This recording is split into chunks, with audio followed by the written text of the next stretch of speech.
Hay mga kamanong, naday tayo interviewon karon. About ni siya ng crush bitaw sa eskwelahan.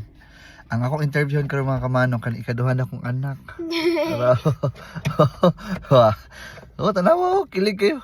Wa pa ko nag-interview ha, kilig na kayo. Che, na nakay-crush wala pa? Yan. Oh, kinsa sa nakay-crush wala? Naa. What?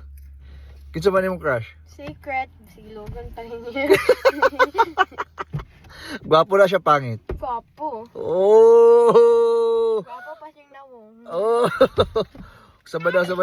Gwapo pa siyang nawong. Che, Uy! basig, noon, okay naman nung magka-crush noon. Kasama ko yung uya. Sa maguyab-uyab. Pero, okay ra na anak. Bahalag ikaw ang